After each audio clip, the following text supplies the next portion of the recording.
Je m'appelle Julien, j'ai 28 ans. Il y a 2 ans, mon propre frère m'a volé ma femme, et mes parents ont en réalité payé l'hôtel de luxe où ils consommaient leur liaison. Pendant que j'enchaînais les doubles services pour payer notre prêt hypothécaire, mes parents me répétaient que de toute façon, je n'avais jamais été assez bien pour elle. Ils se sont moqués de moi devant toute la famille lors d'un dîner de Thanksgiving, traitant mon divorce comme une simple plaisanterie. Mais il y a une chose qu'ils ignoraient. Dans l'ombre, j'étais en train de bâtir un empire, acquérant les biens immobiliers et les réseaux de distribution précis dont mon frère avait désespérément besoin pour survivre. Et maintenant, mon ex-femme se tient sous la pluie glaciale sur mon porche, implorant mon aide, juste avant que je vous raconte exactement comment j'ai détruit leur petit monde parfait. Cliquez sur le bouton j'aime si vous croyez en la justice. Et n'oubliez pas de me dire dans les commentaires depuis où vous me regardez. Maintenant, revenons là où le cauchemar et mon ultime vengeance ont commencé.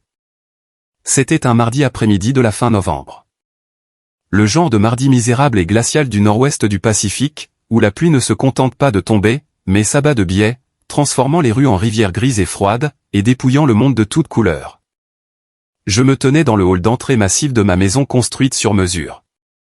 Une vaste propriété protégée par de lourdes barrières en fer, des pins centenaires et un règlement de copropriété strict qui garantissait une intimité absolue. J'avais une tasse de café noir bien corsée à la main, la vapeur s'élevant dans l'air frais de la maison. Alors que j'examinais un important contrat d'immobilier commercial sur ma tablette, je savourais ma vie d'aujourd'hui, calme, réfléchie, parfaite. Puis, l'interphone de sécurité a retenti. Le son a résonné brusquement sur le sol en marbre. Je reçois rarement des visiteurs impromptus. Je me suis dirigé vers le panneau de sécurité mural et j'ai tapoté l'écran pour l'activer. Le flux de la caméra haute définition oscillait légèrement sous l'averse torrentielle, mais l'image était indubitable. Cela m'a fait l'effet d'un coup de poing en pleine poitrine, me coupant le souffle pendant une fraction de seconde. Se tenant juste devant ma grille d'entrée, trempée jusqu'aux os, se trouvait Chloé, mon ex-femme. Son coûteux trench coat de marque, un manteau que je lui avais offert pour notre 3e anniversaire en faisant des heures supplémentaires pendant 3 mois d'affilée, était assombri par l'eau et collé à sa silhouette grelottante. Ses cheveux, qu'elle passait des heures à coiffer chaque matin, pendaient en mèches trempées et pathétiques sur son visage. Son maquillage coulait sur ses joues entraînées sombres et boueuses. Mais le véritable choc, ce qui m'a fait serrer ma tasse de café jusqu'à en avoir les articulations blanches, ce n'était pas son apparition soudaine et tragique. C'était le paquet qu'elle serrait désespérément contre sa poitrine, enveloppé dans une couverture bleue délavée pour le protéger du vent et de la pluie. Un bébé. J'ai fixé l'écran, le cœur battant à un rythme lent et lourd contre mes côtes. 2 ans plus tôt, la simple vue d'une seule de ses larmes m'aurait déchiré le cœur. 2 ans plus tôt, j'aurais ouvert grand les portes, couru sous la tempête glaciale sans veste, je l'aurais serrée dans mes bras et j'aurais remué ciel et terre pour réparer ce qui s'était brisé en elle. J'étais un homme complètement, foolishly, aveuglément amoureux.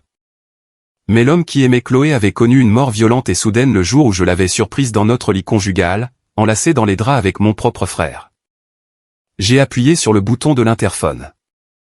Le clic métallique a résonné bruyamment dans le grand couloir vide. « Qu'est-ce que tu veux, Chloé ?»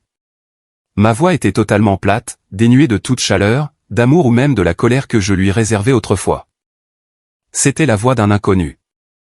Elle a sursauté en entendant ma voix sortir du haut-parleur sous la pluie. « Julien, s'il te plaît. » Sa voix s'est brisée, un son désespéré et enroué qui traversait les interférences et le bruit de la tempête. Caleb m'a quitté. Il a tout pris. La banque a saisi la maison. L'avocat a vidé le reste de nos comptes pour le procès. Je n'ai plus un seul dollar à mon nom. Julien, je n'ai rien mangé depuis hier. S'il te plaît, laisse-moi entrer. Il fait un froid de canard dehors et le bébé est malade. Je l'observais sur le moniteur. Je regardais la femme qui avait brisé mon univers, qui avait conspiré avec les personnes même qui étaient censées m'aimer inconditionnellement, juste pour me laisser sans absolument rien. J'ai pensé aux jours que j'avais passés à dormir sur le sol d'un garde-meuble loué, à me demander pourquoi je n'avais pas été assez bien. J'ai pensé à l'humiliation absolue de mon divorce, à la façon dont elle souriait avec condescendance de l'autre côté de la table de médiation tout en exigeant la moitié de mon maigre salaire. « Appelle mon frère », ai-je dit froidement, d'une voix ferme et inflexible. « C'est son problème, pas le mien. Tu l'as choisi. Va le trouver. » Il ne répond pas au téléphone, semble tâter elle en soulevant légèrement le bébé, offrant presque l'enfant à la caméra comme s'il s'agissait d'un bouclier humain contre mon indifférence. Julian, s'il te plaît. Je n'ai nulle part où aller. J'ai essayé d'appeler tes parents, mais ils ne répondent pas non plus. Ils ont bloqué mon numéro. Je sais que j'ai tout gâché. Je sais que je t'ai brisé le cœur. Je sais que je ne mérite pas une once de ton pardon, mais je t'en supplie, Julian. Regarde-moi. S'il te plaît, ouvre la grille. J'ai pris une lente gorgée de mon café. Ce mélange noir et riche avait un goût exceptionnellement bon aujourd'hui. La chaleur de la tasse se transmettait à mes mains, offrant un contraste saisissant avec la misère glaciale qu'elle subissait de l'autre côté des barreaux de fer. Tu as fait tes choix, Chloé, ai-je dit en m'approchant du micro, m'assurant que chaque syllabe soit d'une clarté cristalline. Tu voulais le fils prodigue. Tu voulais les voitures de course, les soirées de la haute société et la vie facile. Tu m'as jeté comme un déchet pour obtenir cela. Maintenant, l'addition est arrivée et c'est à toi de payer la facture. Recule de ma propriété immédiatement, sinon j'appelle la police et je te fais arrêter pour violation de domicile. J'ai retiré mon doigt du bouton. Je n'ai pas attendu de voir sa réaction. Je me moquais de savoir si elle tombait à genoux en hurlant mon nom vers le ciel. Je me suis simplement retourné, je suis retourné dans mon salon chaleureux et silencieux, et je me suis assis sur mon canapé en cuir pour terminer la lecture de mon contrat. Je ne ressentais pas une once de culpabilité. Pas l'ombre d'une pitié. Je ne ressentais rien d'autre qu'un sentiment de paix profond et absolu. Car pour comprendre comment je pouvais laisser une femme en larmes et un bébé gelé sous la pluie sans sourciller, il faut comprendre l'ampleur de ce qu'elle, mon frère et mes parents m'ont fait subir. Il faut comprendre ce que l'on ressent lorsqu'on est le plan de secours de sa propre famille. Le punching ball désigné, l'enfant invisible que l'on ne garde dans les parages que pour faire briller davantage l'enfant chéri. Il faut comprendre les années de torture psychologique que j'ai endurées avant de finalement craquer et de décider de tout leur reprendre.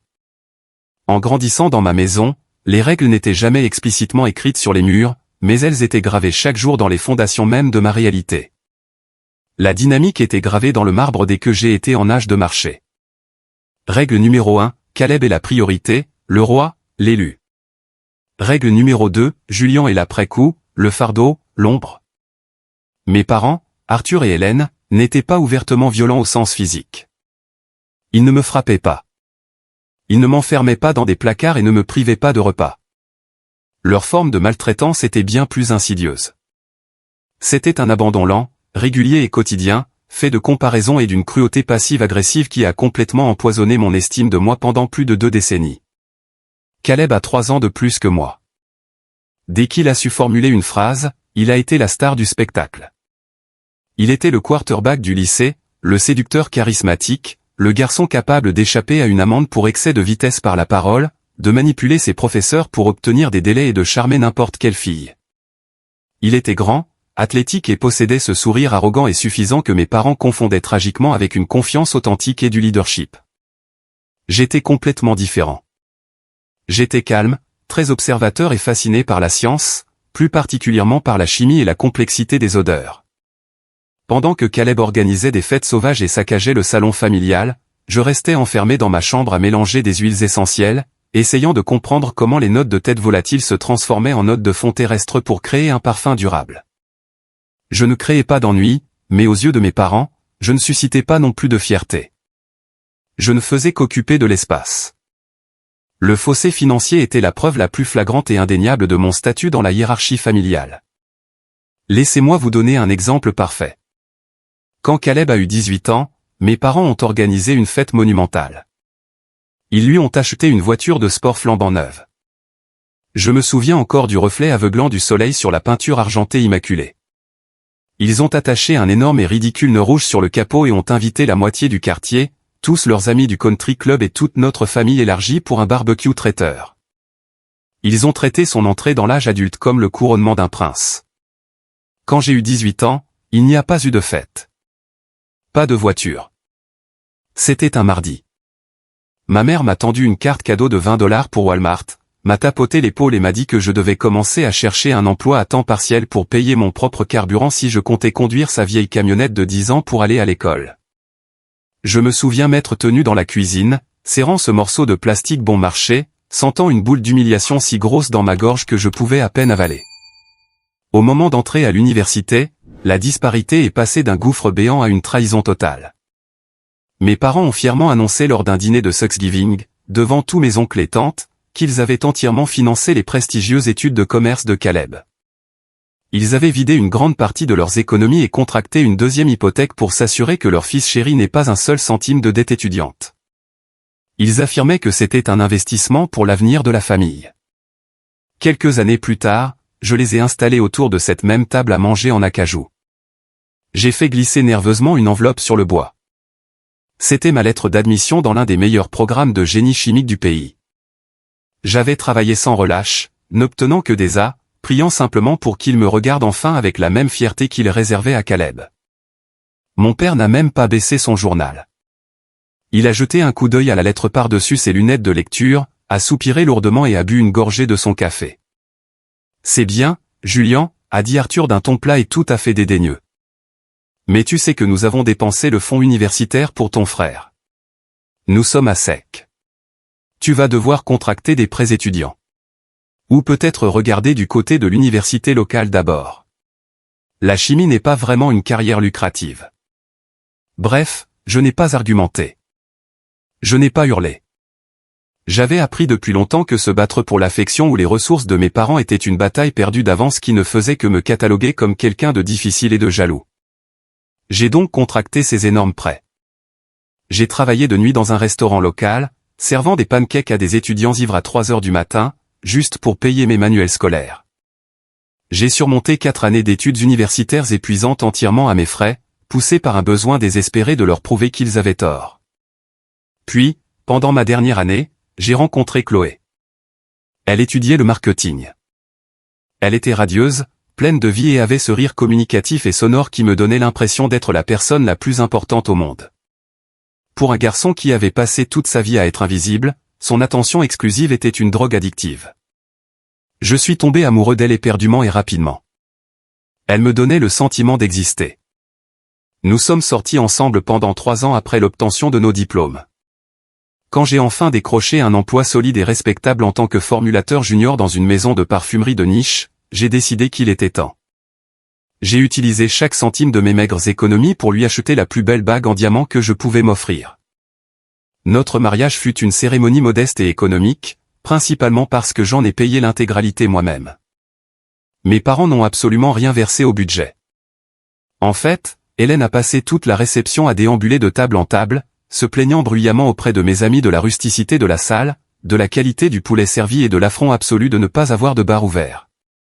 Mais le pire moment de la soirée, l'instant qui aurait dû être un immense signal d'alarme agité sous mes yeux, est venu de Caleb.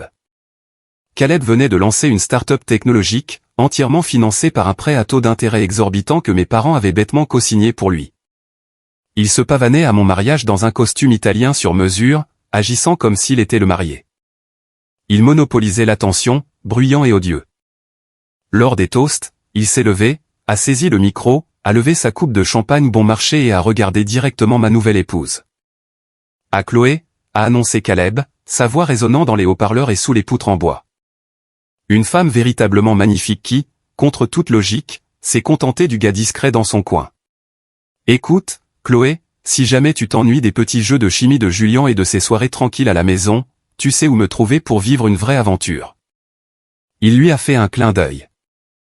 La moitié de la salle, principalement ma famille, a éclaté de rire. Mes parents rayonnaient de fierté face à cette plaisanterie, charismatique.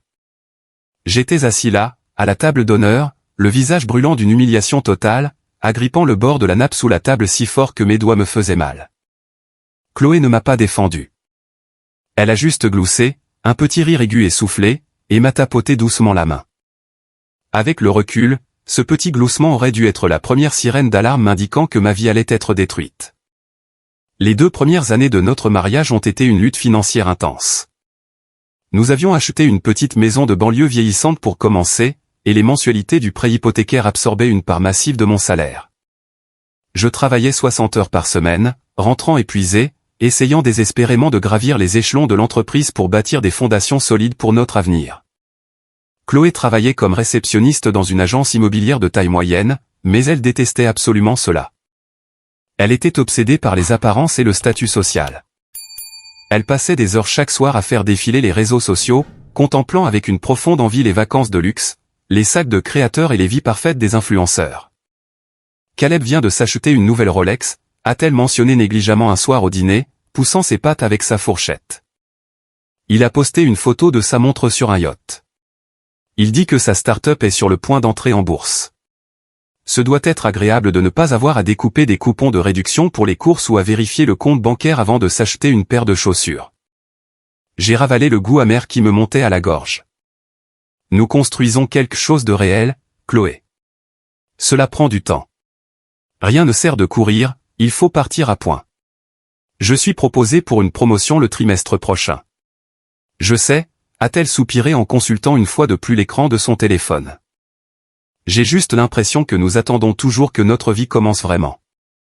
Lentement, insidieusement, Caleb a commencé à venir plus souvent chez nous. Il passait sans prévenir un mardi soir ou un samedi après-midi, affirmant qu'il était simplement dans le quartier en rentrant de réunions d'affaires importantes. Il arrivait toujours enveloppé d'un parfum masculin entêtant et coûteux, exhibant sa nouvelle montre et apportant des bouteilles de vin importées très chères que je savais hors de portée pour mon budget. Il s'installait en plein milieu de mon salon, monopolisant la conversation avec des récits rocambolesques de réunions de capital risque et de soirées VIP, tandis que Chloé, assise sur le bord de sa chaise, buvait chacune de ses paroles comme s'il était un prophète. Je me disais que je manquais simplement d'assurance. Je me persuadais que mes traumatismes d'enfance, ces années passées à me sentir inférieur, me rendaient paranoïaque et profondément injuste. Je m'efforçais de me convaincre que Caleb était mon frère, le sang de mon sang, et que Chloé était mon épouse dévouée qui s'était tenue devant l'autel pour me jurer fidélité. Ils s'entendaient bien, c'est tout. C'était une bonne chose que ma famille apprécie ma femme. J'étais un imbécile fini. Le point de rupture de mon existence n'est pas survenu dans un grand fracas ou par une confession dramatique. Il s'est glissé dans ma vie par une remarque anodine formulée un samedi après-midi ensoleillé. Chloé n'était pas à la maison. Elle m'avait dit qu'elle allait faire du shopping en ville avec sa sœur et qu'elle s'absenterait toute la journée. Je profitais d'un rare jour de congé pour effectuer quelques petites réparations dans la maison. Vers midi, on a sonné à la porte. C'était Sarah, la meilleure amie de Chloé depuis l'université. Elle passait simplement pour rendre un plat de cuisson en céramique lourde qu'elle avait emprunté une semaine auparavant pour un repas partagé. Comme je faisais une pause de toute façon, j'ai invité Sarah dans la cuisine pour une tasse de café rapide. Nous discutions amicalement près de l'îlot central au sujet du quartier, du temps et de quelques histoires insignifiantes liées au syndic de copropriété quand Sarah s'est soudainement tue. Elle s'est légèrement penchée, plissant le nez, et a reniflé l'air près de mon épaule. « Julien, tu as changé de parfum récemment ?» a-t-elle demandé, l'air sincèrement curieuse. J'ai froncé les sourcils en posant ma tasse de café. En tant que parfumeur professionnel, l'odeur est mon gagne-pain. Mon odorat est extrêmement développé et je suis incroyablement pointilleux sur ce que je porte. Je portais toujours un mélange très spécifique, hautement raffiné et subtil de bois de cèdre, de vétiver et de bergamote que j'avais formulé moi-même. C'était léger, professionnel et unique. Non, ai-je répondu en secouant la tête. C'est la même formule que je porte depuis 3 ans. Pourquoi cette question? Sarah parut profondément perplexe, penchant la tête. Mon sang s'est littéralement glacé dans mes veines. Une odeur d'homme lourde, agressive et musquée. Caleb portait un parfum très spécifique, extrêmement commercial et excessivement agressif. C'était un mélange infâme et étouffant d'ambre synthétique, de patchouli bon marché et de musc de synthèse. C'était le genre d'odeur arrogante qui annonçait sa présence avant même qu'il n'entre dans une pièce et qui flottait dans un ascenseur 20 minutes après son départ. C'était l'odeur exacte et indéniable dont j'avais perçu de très légers effluves sur les vêtements de Chloé en faisant la lessive ces derniers mois. Mais à chaque fois, je m'étais bêtement convaincu que cela provenait de la proximité des usagers dans le métro bondé ou de l'ambiance d'un restaurant très fréquenté. Ah oui, ai-je réussi à articuler, forçant mes muscles faciaux à esquisser un sourire crispé et incroyablement faux. Mon cœur battait si fort que je craignais que Sarah ne l'entende. J'ai renversé tout un plateau d'échantillons de tests synthétiques très agressifs dans ma voiture l'autre jour. C'était un désastre. Ça a probablement des teints sur sa veste quand je l'ai déposée à la gare. Sarah a hoché la tête, acceptant cette explication logique, et est partie peu après pour faire ses courses. Je l'ai raccompagnée à la porte, j'ai verrouillé le loquet derrière elle et je suis resté planté au milieu de ma cuisine. Le silence de ma petite maison était soudain assourdissant, oppressant. Mon esprit tournait à 1000 à l'heure, reliant des indices que j'avais désespérément tenté d'ignorer. Les soirées tardives au bureau où elle ne répondait pas au téléphone. Son intérêt soudain et obsessionnel pour le renouvellement de sa garde-robe avec des vêtements que nous n'avions pas les moyens de nous offrir. Ses messages secrets, où elle détournait l'écran de son téléphone pour me cacher sa vue. La façon dont Caleb semblait magiquement toujours connaître mes horaires de travail exacts, me demandant quand j'étais de garde la nuit. Je me sentais physiquement malade. J'ai agrippé le bord du comptoir de la cuisine, prenant de grandes inspirations tremblantes. J'avais besoin d'une preuve absolue. Je refusais d'affronter ma femme et de faire exploser mon mariage sur la base d'une simple remarque à propos d'une odeur. Si je me trompais, cette accusation nous détruirait de toute façon. Mais si j'avais raison. 2 semaines plus tard, l'univers décida d'arrêter de jouer et me servit la preuve définitive sur un plateau d'argent. Je devais me rendre à Chicago pour un grand salon international de la parfumerie d'une durée de 3 jours. C'était une opportunité majeure pour ma carrière. Mon vol était réservé pour un mardi matin à 8 heures. J'ai embrassé Chloé pour lui dire au revoir à 5 heures du matin alors qu'elle était encore à moitié endormie, j'ai pris mes bagages et j'ai hélé un Uber pour l'aéroport. Mais 1 heure avant l'embarquement, alors que j'étais assis près de la porte d'embarquement à boire un café hors de prix, mon patron, Monsieur Henderson, m'a appelé sur mon portable. « Julian, fais demi-tour et rentre chez toi », m'a dit Henderson, d'un ton frustré. Le client principal auquel nous devions faire notre présentation à Chicago vient de subir une urgence médicale familiale majeure. Tout le projet du salon est repoussé d'1 semaine complète. Je vais faire en sorte que l'entreprise te rembourse ton vol. Prends les prochains jours de congé. Tu l'as bien mérité. J'ai récupéré mon bagage à main et je me suis dirigé directement vers la station de taxi. J'ai sorti mon téléphone pour appeler Chloé et lui annoncer la bonne nouvelle, afin que nous puissions nous offrir une soirée surprise en amoureux. Mais un nœud sombre, tordu et paranoïaque dans mes tripes m'a soufflé de ranger mon téléphone. Rentre chez toi sans prévenir. Vois ce qui se passe quand elle te croit à des milliers de kilomètres. Le chauffeur Uber m'a déposé au bout de ma rue vers 11 heures du matin. Le quartier était calme, la plupart des gens étant au travail. Mon cœur a commencé à tambouriner contre mes côtes, un choc violent et bruyant. Dès que ma maison est apparue, j'ai vu, garée ostensiblement en plein milieu de mon allée, une berline Mercedes de luxe noire et flambant neuve. Ce n'était pas la voiture de sport habituelle de Caleb, mais je savais pertinemment qu'il louait fréquemment des véhicules de prestige pour afficher sa réussite lors de ses rendez-vous avec des investisseurs potentiels.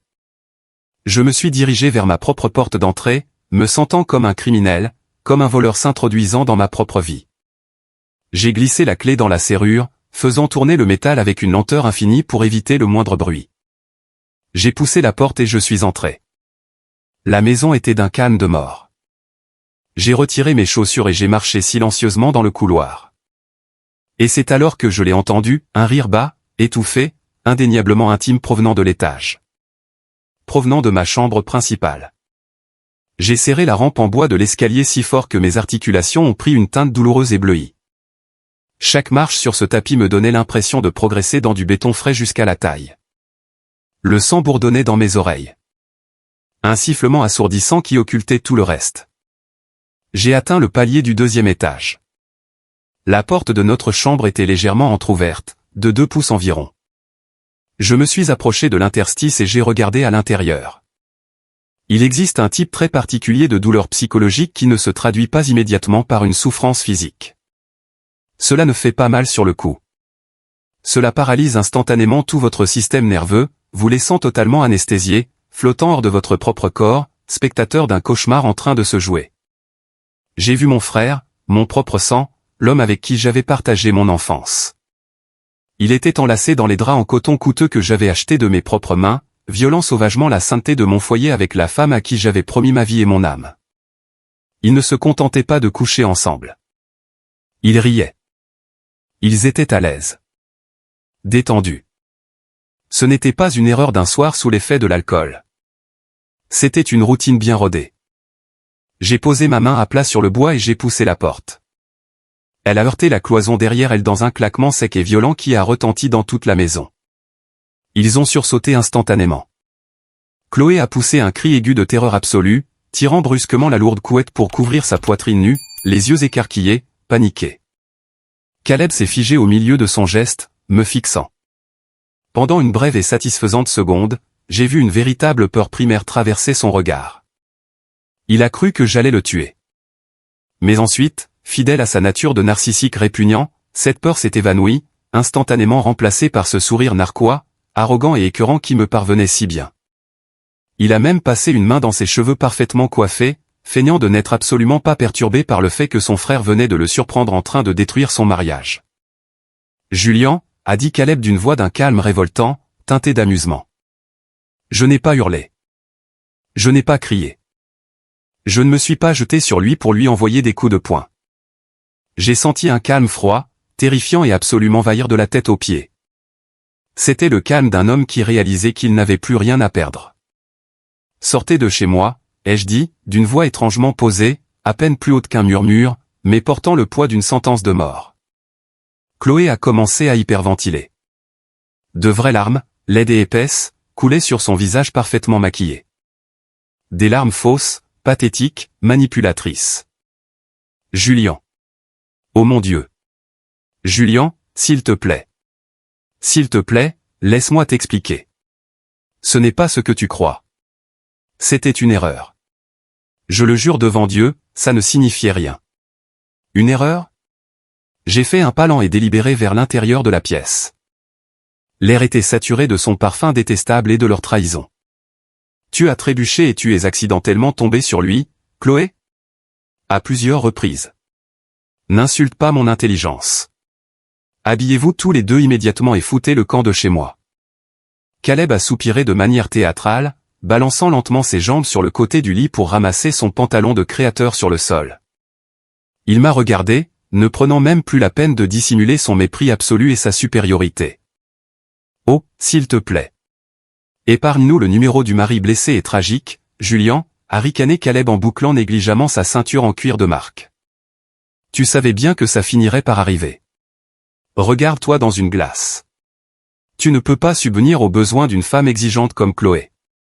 Regarde cette petite maison pathétique. Regarde ton salaire misérable et stagnant. Maman et papa ont toujours dit que tu étais bien trop faible pour conserver quoi que ce soit de valeur. Franchement, je te rends service. Je la sors de sa misère avant qu'elle ne gâche ses plus belles années avec un perdant. La mention fortuite de mes parents m'a fait l'effet d'une chute dans un abîme sans fond. Qu'est-ce que ça veut dire ? Maman et papa ? Caleb a éclaté de rire. Un rire cruel, sec, qui m'a transpercé. Tu crois franchement qu'ils ne sont pas au courant ? Allons, Julian, ne sois pas naïf. Ils la préfèrent avec moi. Ça a toujours été le cas. Papa a même plaisanté autour d'un verre à Thanksgiving en disant que j'améliorais enfin le patrimoine génétique de la famille en prenant la relève. J'ai lentement tourné la tête pour regarder Chloé. Elle fixait obstinément le sol, sanglotant hystériquement dans ses mains, totalement incapable de soutenir mon regard. Elle n'a pas hurlé pour démentir. Elle ne l'a pas traité de menteur. Mes parents savaient. Mes propres parents, les personnes qui m'avaient mis au monde, savaient que ma femme couchait allègrement avec mon frère et ils n'avaient absolument rien fait pour me protéger. Tu as exactement 10 minutes pour emballer ce qui tient dans 2 valises, ai-je dit à Chloé, ma voix dépouillée de toute émotion humaine. Tout ce qui restera dans cette maison après aujourd'hui ira directement dans une benne à ordures. Et Caleb, si jamais je revois ton visage près de ma propriété, je ne me contenterai pas de te dire de partir. Je te briserai chaque os du corps. Je leur ai tourné le dos, refusant de leur donner la satisfaction de voir les larmes poindre dans mes yeux. Je suis descendu d'un pas lourd et régulier. Je me suis assis dans le salon, fixant l'écran éteint de la télévision, écoutant les bruits de panique et d'emballage précipités au-dessus de ma tête. Quand la porte d'entrée a fini par claquer 20 minutes plus tard, me laissant seul dans un silence écrasant, je n'ai pas pleuré. J'ai sorti mon téléphone portable de ma poche, les mains tremblant légèrement, et j'ai composé le numéro de ma mère. Le téléphone a sonné 3 fois avant qu'Hélène ne décroche. Sa voix était enjouée, guillerette et bien trop joyeuse pour un mardi matin. « Julian, mon chéri. Comment se passe Chicago ? Est-ce qu'il fait froid ? Est-ce que tu as décroché ce gros contrat pour l'entreprise ? » J'ai serré le téléphone à m'en faire mal, mes ongles s'enfonçant dans ma paume. Le voyage a été annulé. Je suis rentré plus tôt, maman. Je viens d'entrer dans ma chambre et j'ai surpris Chloé et Caleb dans mon lit. Un silence long, étouffant et terriblement lourd s'est installé à l'autre bout du fil. J'attendais le choc maternel. J'attendais l'indignation. J'attendais que ma mère hurle d'horreur, qu'elle demande comment cela avait pu se produire, qu'elle condamne sévèrement son fils aîné pour avoir détruit la vie et le mariage de son cadet. Au lieu de cela, elle a laissé échapper un long et lourd soupir. Ce n'était pas un soupir de chagrin ou d'empathie. C'était un soupir d'agacement profond, comme si je venais de lui annoncer que j'avais oublié d'acheter du lait à l'épicerie. « Écoute, Julian », a dit Hélène d'un ton soudainement prudent, défensif et profondément condescendant. Ces choses-là sont complexes. Les relations adultes sont compliquées. Ton frère a subi énormément de stress ces derniers temps avec sa nouvelle start-up. Et Chloé? Eh bien, tu sais, elle a des goûts très coûteux et des attentes élevées. Honnêtement, nous avons toujours pensé que vous n'étiez pas vraiment fait l'un pour l'autre. Tu es trop calme pour elle. J'ai fermé les yeux. La réalité de cette trahison était un poids physique énorme qui m'oppressait la poitrine, menaçant de me broyer les poumons. Vous saviez. Vous saviez pertinemment ce qui se tramait dans mon dos. Ne prends pas ce ton accusateur avec moi, jeune homme, a-t-elle répliqué, basculant instantanément dans la colère pour esquiver sa culpabilité. Nous n'avons rien orchestré. Nous ne les avons pas poussés dans le même lit. Mais Caleb est promis à un grand avenir, Julian. Il va devenir millionnaire. Il a besoin d'une femme qui sache naviguer dans ces cercles de la haute société et organiser des dîners d'affaires. Sois raisonnable. N'en fais pas un scandale familial. Tu peux tourner la page discrètement. Je suis sûr que tu trouveras une fille gentille, simple et calme, qui conviendra beaucoup mieux à ton style de vie tranquille. Je me sentais nauséeux. Je n'ai nulle part où aller, ai-je dit, tentant une dernière fois de voir s'il restait ne serait-ce qu'une étincelle d'instinct maternel dans son cœur de pierre. La maison est à nos deux noms. Je dois appeler un avocat pour régler le divorce. Je ne peux pas rester ici ce soir. J'ai besoin d'un endroit où dormir pour me vider la tête. Est-ce que je peux venir passer quelques jours dans mon ancienne chambre chez vous? Oh, mon chéri, a dit Hélène rapidement. Bien trop rapidement, sa voix dégoulinant d'une fausse sympathie. Ce n'est vraiment pas une bonne idée en ce moment. Nous sommes en train de rénover entièrement la salle de bain des invités et toute la maison est un chantier sans nom. Il y a de la poussière de plâtre partout. Avec tes allergies, tu détesterais ça. Pourquoi ne pas réserver un motel bon marché?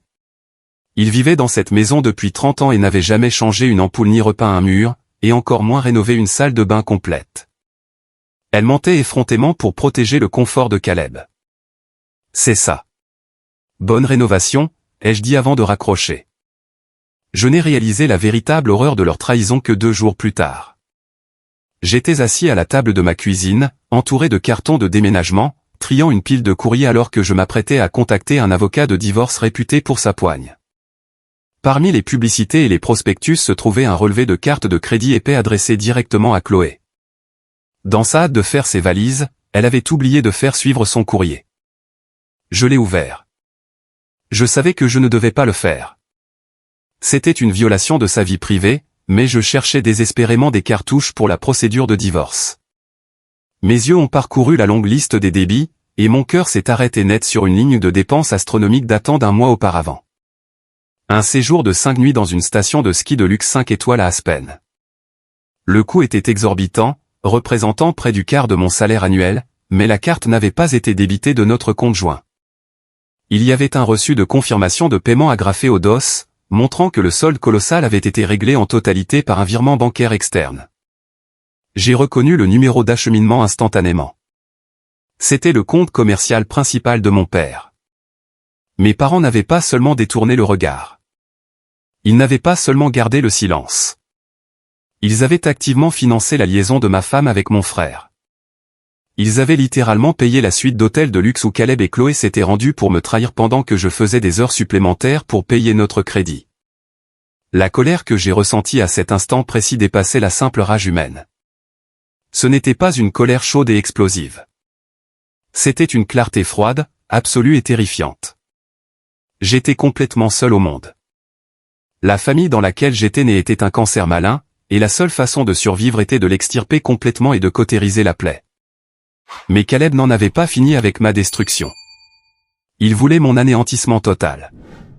Le lundi matin, je suis entré dans le laboratoire de mon entreprise, prêt à me plonger dans des formules chimiques complexes pour oublier que j'existais. Au lieu de cela, avant même d'avoir enfilé ma blouse de laboratoire, j'ai été convoqué dans le bureau vitré de Monsieur Henderson, le directeur des opérations. Il refusait de me regarder dans les yeux, fixant obstinément un stylo sur son bureau. « Julian, assieds-toi » a dit Monsieur Henderson d'une voix tendue. Il déplaçait nerveusement des documents de licenciement. « Je vais aller droit au but. Nous devons nous séparer de toi. » Effet immédiat. Les ressources humaines sont en train d'emballer tes affaires. Je l'ai dévisagé, sous le choc, la pièce tournant légèrement autour de moi. Quoi? Pourquoi? J'ai augmenté l'efficacité de nos formulations sur le marché de 30% ce trimestre seulement. Mes évaluations de performance sont irréprochables depuis 3 ans. Je devais obtenir une promotion le mois prochain. Henderson a soupiré, se frottant les tempes, l'air sincèrement navré mais résolu. Ce n'est pas une question de performance, Julian. Tu es un brillant formulateur. C'est une question d'image de marque et de survie pour l'entreprise. Nous venons de décrocher un investissement de plusieurs millions de dollars auprès d'un groupe de capital risque majeur pour étendre notre outil de production. Il a marqué une pause, avalant difficilement sa salive. Le groupe de capital risque de Caleb. Il a personnellement et très clairement fait savoir au conseil d'administration que sa firme retirerait l'intégralité de son financement et détruirait publiquement notre réputation si tu restais employé ici, à quelque poste que ce soit. Je suis vraiment désolé, Julian, j'ai les mains liées. Ce ne sont que les affaires. Mon propre frère avait utilisé le capital fraîchement acquis par sa start-up pour contraindre l'entreprise à me licencier. Il me voulait à terre. Il me voulait ruiner financièrement. Il me voulait à genoux, mendiant pour des miettes. J'ai quitté le bâtiment de l'entreprise en portant un carton dérisoire contenant ma tasse et quelques plantes de bureau. Je me suis assis dans ma voiture sur le parking et j'ai appelé David, mon meilleur ami depuis notre première année d'université, l'homme qui avait été mon témoin de mariage. J'avais besoin d'un verre. J'avais besoin d'un canapé où dormir le temps de régler la logistique du divorce et de m'inscrire au chômage. David a décroché à la deuxième sonnerie, la voix basse et hésitante. « Salut Julian. Écoute, mec, j'ai appris ce qui s'est passé avec Chloé. C'est dingue. Je suis vraiment désolé. Est-ce que je peux passer chez toi, Dave? Je viens de me faire licencier. » Caleb a menacé Henderson. « Je suis en train de devenir fou. » David s'est raclé la gorge nerveusement. Le bruit d'un lâche s'apprêtant à fuir. « En fait, Julian, c'est un peu de cela que je voulais te parler. Caleb m'a contacté hier après-midi. Il m'a proposé un poste de directeur senior dans sa nouvelle boîte de tech. C'est le double de mon salaire actuel, plus des options d'achat d'actions. Je ne peux pas vraiment me permettre qu'on me voie traîner avec toi en ce moment, mec. Si Caleb apprend que je t'aide, il retirera son offre. Tu sais comment c'est. J'ai un prêt à rembourser. J'ai des enfants. Je ne lui ai pas hurlé dessus. Je n'ai pas supplié. J'ai simplement raccroché, fixant le volant d'un regard vide. En l'espace de 5 jours atroces, j'avais perdu ma femme, ma famille, ma carrière, mes revenus et mon meilleur ami. Je me retrouvais seul sur un parking au goudron brûlant, serrant une boîte de fournitures de bureau bon marché, rayée de ma propre existence. Il s'attendait à ce que je m'effondre. Il s'attendait à ce que l'enfant de secours, discret et invisible, s'efface enfin dans l'oubli le plus total, détruit, dépressif et définitivement vaincu. Il s'attendait à ce que je devienne une histoire tragique et pathétique dont il pourrait chuchoter le récit lors des dîners mondains pour que Caleb paraisse encore plus puissant et prospère par comparaison. Au lieu de cela, serrant ce volant jusqu'à en avoir des crampes aux mains, j'ai formulé un vœu silencieux et inviolable. Je n'allais pas verser une larme de plus. Je n'allais demander d'aide à personne.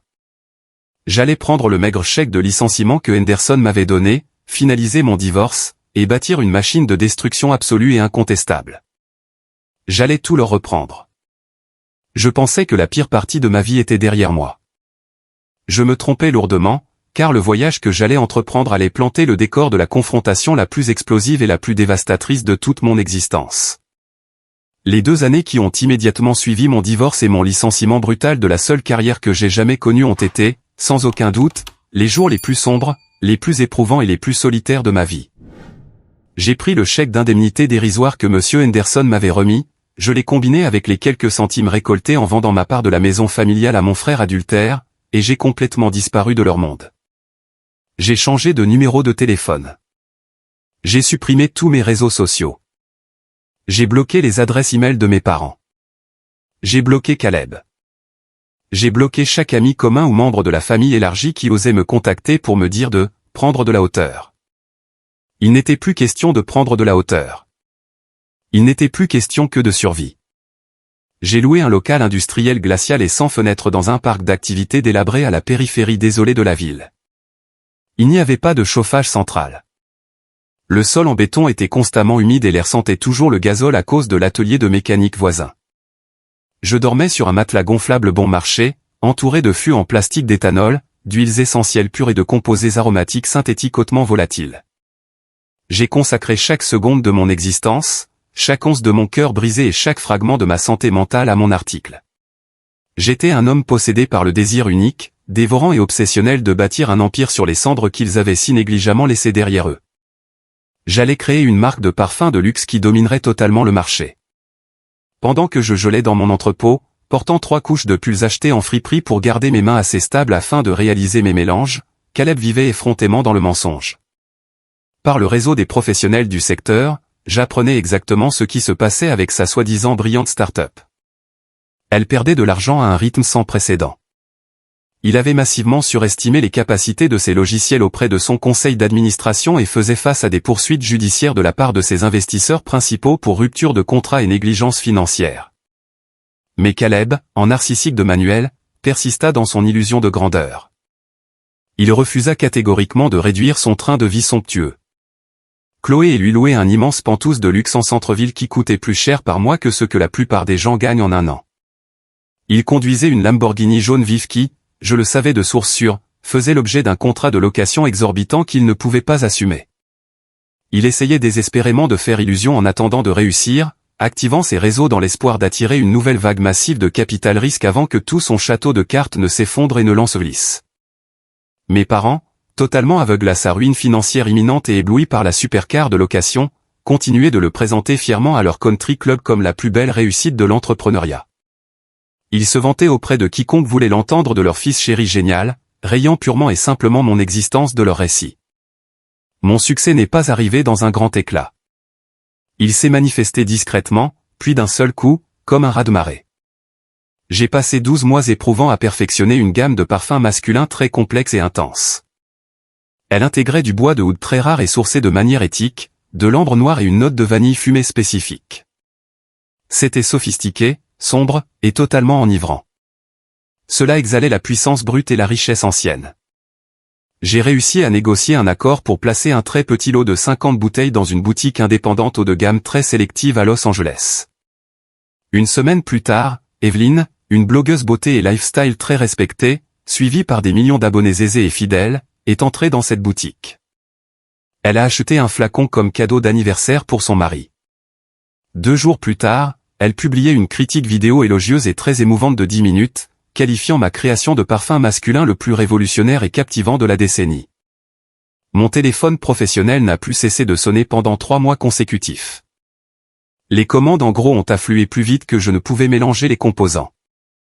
J'ai pris les premiers bénéfices et j'ai embauché un jeune assistant brillant et ambitieux nommé Noah, qui avait le sens de la logistique.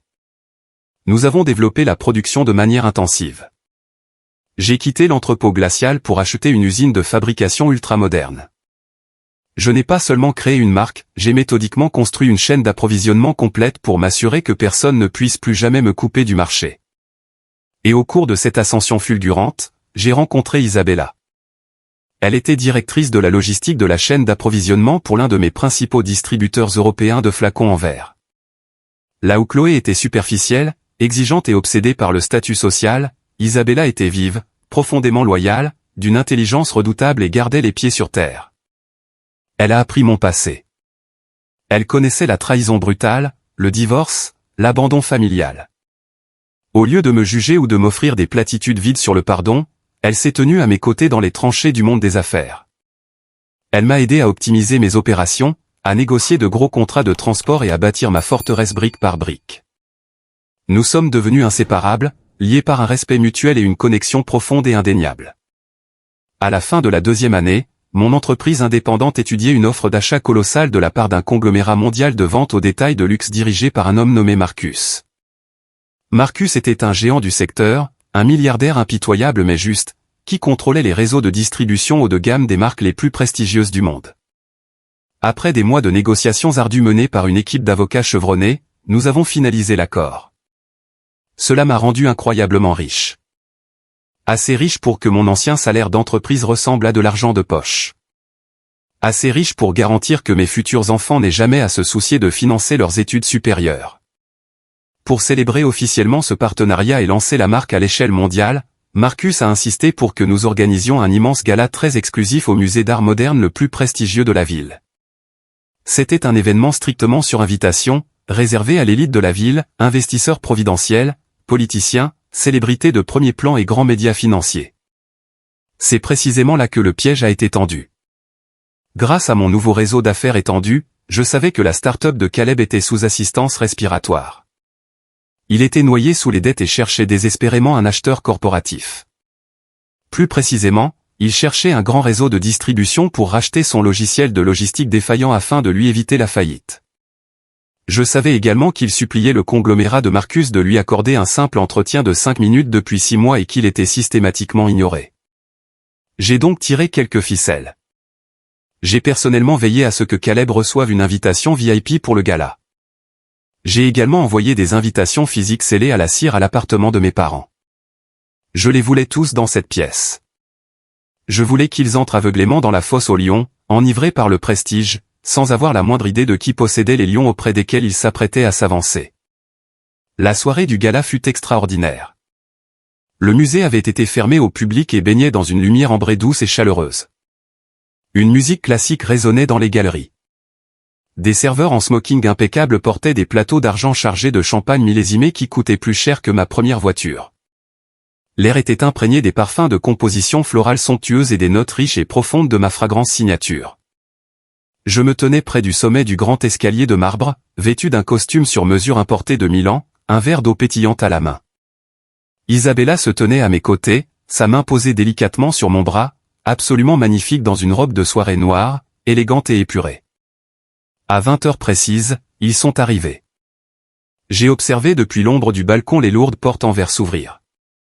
Caleb est entré le premier.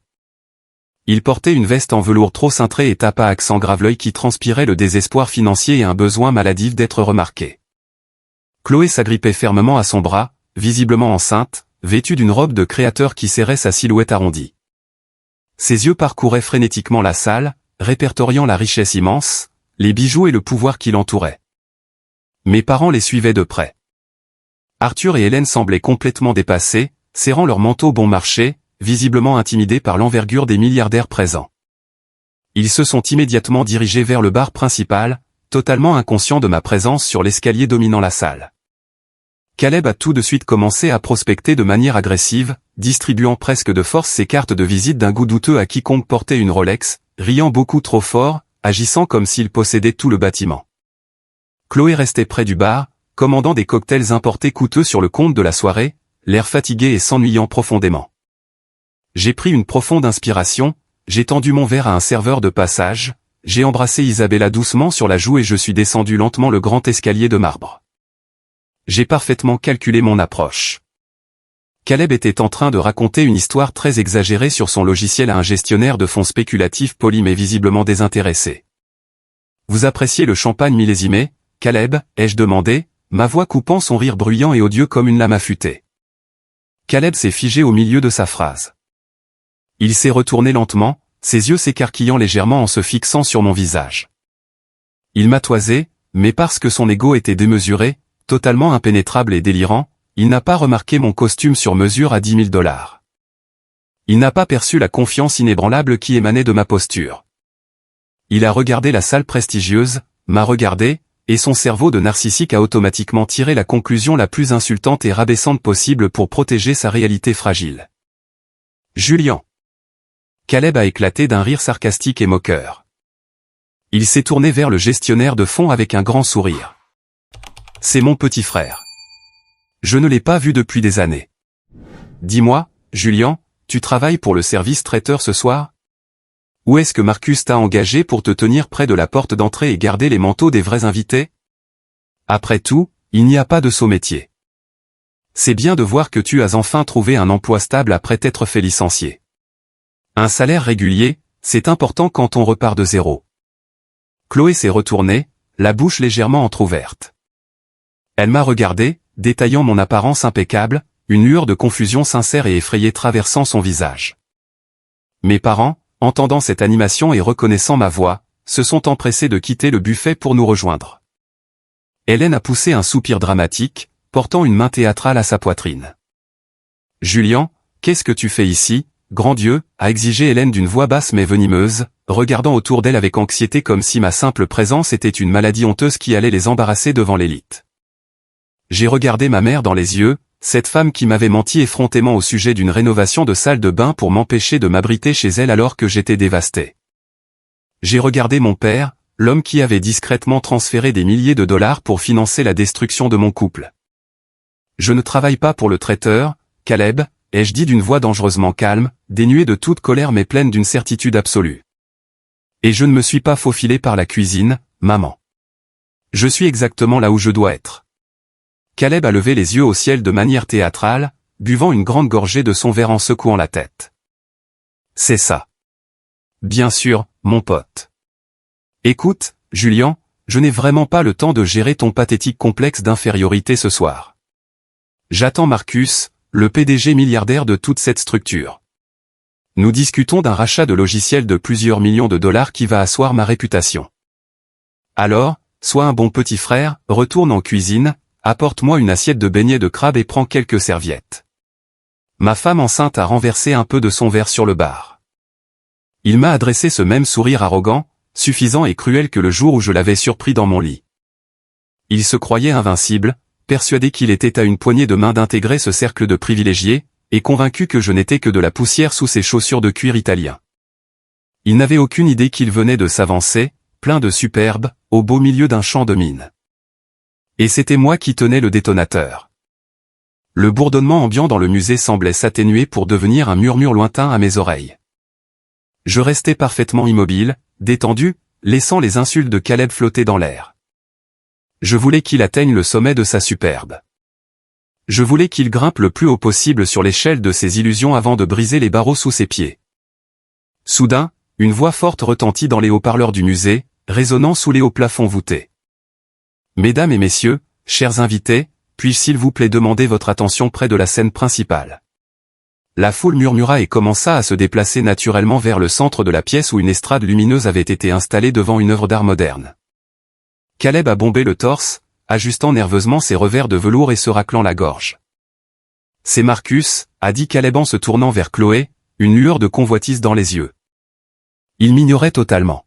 « Regarde et apprends, Julian. C'est comme ça que les vraies affaires se font entre grands acteurs de ce monde. » Caleb s'est frayé un chemin avec assurance, presque agressivement, à travers l'assemblée de milliardaires.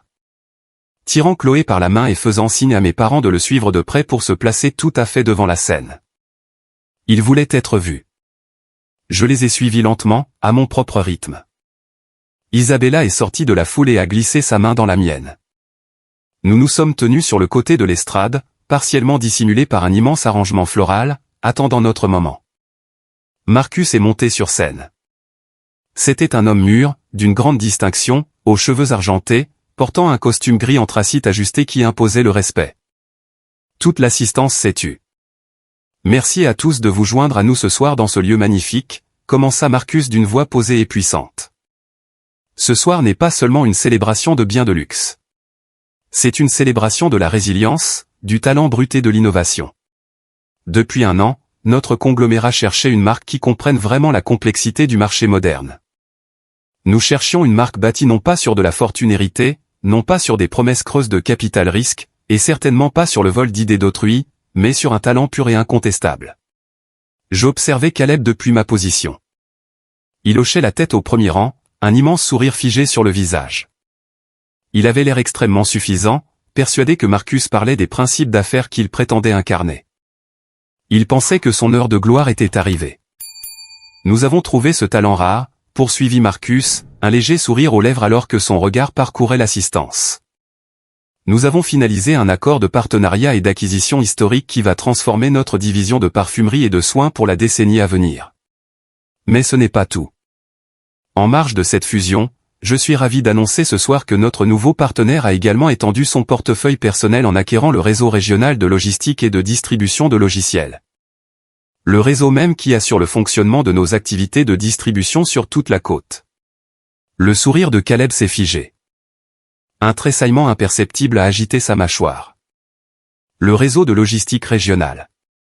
C'était précisément l'entreprise à laquelle Caleb essayait désespérément de vendre son logiciel défaillant. C'était sa seule bouée de sauvetage pour éviter la faillite. Si ce nouveau partenaire mystérieux en était le propriétaire, Caleb devait l'impressionner immédiatement. C'est un honneur et un privilège personnel, reprit Marcus en élevant la voix et en tendant le bras vers le côté de la scène où Isabella et moi nous tenions. De vous présenter le fondateur, le génie créatif et, depuis ce matin, l'actionnaire majoritaire de notre nouvelle division mondiale. Veuillez accueillir chaleureusement mon ami et nouvel associé, Julien. Le projecteur de poursuite s'est déplacé instantanément de Marcus pour me frapper de plein fouet. Les applaudissements ont éclaté dans la salle, nourris et enthousiastes. Les invités se sont écartés respectueusement pour me laisser le passage. J'ai lâché la main d'Isabella, je lui ai adressé un sourire et je suis monté avec assurance sur l'estrade. J'ai serré fermement la main de Marcus, puis je me suis approché du micro. Je n'ai pas regardé les investisseurs fortunés. Je n'ai pas regardé les objectifs des photographes. J'ai plongé mon regard directement vers le premier rang. J'ai fixé Caleb dans les yeux. Tout son visage s'était vidé de son sang, le laissant blafard comme un spectre. Sa mâchoire était littéralement pendante de stupeur. Ses yeux allaient frénétiquement de moi à Marcus, comme si son cerveau refusait d'assimiler la réalité de la situation. Chloé donnait l'impression d'avoir été percutée de plein fouet par un camion. Elle serrait le bras de Caleb si fort que ses doigts étaient blancs. Sa bouche s'ouvrait et se fermait sans qu'aucun son ne sorte. Mes parents semblaient terrifiés. Le visage d'Arthur était blême, ses mains tremblant le long de son corps. Hélène frissonnait de tout son être, me fixant comme si j'étais un démon surgi du néant pour réclamer des comptes. Merci, Marcus, pour cette présentation si généreuse, ai-je dit dans le micro, ma voix parfaitement posée et amplifiée avec clarté dans toute la salle. C'est un moment exceptionnel de me tenir ici ce soir parmi tant de figures marquantes de l'industrie. Bâtir cet empire n'a pas été un chemin facile. Il y a 2 ans jour pour jour, j'ai absolument tout perdu. Ma carrière, ma maison, mes ressources et mon mariage. Les personnes les plus proches de moi m'ont répété que j'étais faible, que je ne pourrais jamais subvenir aux besoins d'un foyer, que mes passions n'avaient aucune valeur et que je n'étais qu'un plan de secours. J'ai vu Caleb reculer physiquement dans la foule. Il transpirait abondamment, son masque d'arrogance s'étant brisé en 1000 morceaux. Mais durant ces jours sombres, j'ai appris une leçon essentielle sur les investissements d'affaires, ai-je poursuivi, mon regard ancré dans celui de mon frère tremblant, m'assurant que chaque mot le touchait de plein fouet. J'ai appris qu'il ne faut jamais investir dans des actifs toxiques ou défaillants. Par exemple, des startups technologiques surévaluées, mal gérées, reposant uniquement sur des prêts bancaires risqués, un ego démesuré et des idées volées. En réalité, en tant que nouveau propriétaire du réseau logistique régional, ma toute première décision opérationnelle cet après-midi a été de mettre un terme définitif et irrévocable à toutes les discussions d'acquisition avec une entreprise locale en faillite qui nous suppliait de la renflouer. Un silence de mort s'est installé dans la salle. La tension était palpable. Une entreprise dirigée par un homme qui préfère voler sa propre famille plutôt que d'accomplir un travail honnête, ai-je déclaré, ma voix résonnant fermement. Des murmures ont immédiatement parcouru l'assistance. Les professionnels avisés présents ont tout de suite compris la situation. Ils cherchaient des yeux qui était l'homme condamné dans la pièce. Caleb le savait pertinemment. Il fixait le sol, profondément humilié devant les personnes même qu'il avait passé sa vie à essayer d'impressionner. Je suis ici ce soir pour prouver que l'intégrité, la persévérance et le travail acharné finiront toujours par l'emporter sur l'arrogance, la manipulation et la tromperie, ai-je conclu en saisissant les bords du pupitre. Je me suis éloigné du micro. Les applaudissements ont éclaté de plus belle, mais c'était un tout autre type d'applaudissement. Ce n'était pas un simple tapotement poli, mais le son d'une victoire incontestable. En descendant les marches, la foule m'a entouré pour me féliciter. Du coin de l'œil, j'ai vu le service de sécurité s'approcher de Caleb. Marcus ne tolérait aucun fauteur de trouble ni aucun imposteur à ces événements prestigieux. 2 agents imposants en costume noir ont encadré mon frère, lui parlant calmement mais avec une fermeté absolue. Caleb a tenté de protester, me pointant du doigt, le visage rouge de colère, affirmant qu'il était mon frère et qu'il méritait le respect. Mais les agents n'en avaient cure. Ils l'ont saisi par les bras et l'ont escorté fermement vers la sortie de service près des cuisines. Chloé suivait tant bien que mal sur ses hauts talons, en larmes, essayant de cacher son visage des objectifs des photographes qui avaient flairé le scandale. Ce fut l'image la plus gratifiante de toute mon existence. Dès que les portes se sont refermées sur eux, les rumeurs ont commencé à circuler. Les investisseurs informaient déjà leurs intermédiaires de ne plus approcher l'entreprise de Caleb. Sa réputation s'était effondrée en quelques minutes. À travers la foule, j'ai vu mes parents tenter désespérément de se frayer un chemin vers moi, comme des naufragés cherchant une bouée de sauvetage. Hélène avait les joues marquées par son mascara. Des larmes réelles, cette fois-ci, dictées par la panique et la terreur. Ils avaient misé toute leur vie, leur réputation et leur retraite sur le mauvais cheval, et celui-ci venait de s'effondrer au départ de la course. « Julien, s'il te plaît, attends !» a crié Hélène en écartant un invité pour m'atteindre. Elle m'a agrippé le bras. « Nous devons parler. Tu ne comprends pas, mon chéri. Nous n'avons jamais voulu que cela se passe ainsi. Nous sommes tellement fiers de toi. Regarde ce que tu as accompli. La famille reste la famille, Julien. Tu dois nous parler. Nous pouvons arranger cela. » Je me suis arrêté. Je n'ai pas crié. J'ai simplement posé mon regard sur sa main serrant la manche de mon costume. Je n'ai pas esquivé son geste, je l'ai simplement fixé d'un œil si froid et méprisant qu'elle a fini par retirer sa main, intimidée. « Il n'y a pas de famille ici », ai-je dit d'une voix basse et glaciale, pour que seul elle et mon père chancelant puissent m'entendre malgré la musique. « Vous avez financé sa liaison avec ma femme. Vous m'avez menti au sujet d'une salle de bain quand j'étais devant chez vous, sans abri et détruit. Vous m'avez traité de raté. Vous avez vidé mon compte universitaire et hypothéqué votre avenir pour financer un imposteur. Vous êtes des étrangers pour moi. Si jamais, pour le reste de vos jours, vous tentez de me contacter, je demanderai à mes avocats de rédiger une ordonnance de protection si stricte que vous ne pourrez plus respirer dans le même secteur que moi. » Je leur ai tourné le dos, j'ai offert mon bras à Isabella et je me suis éloigné dans la foule.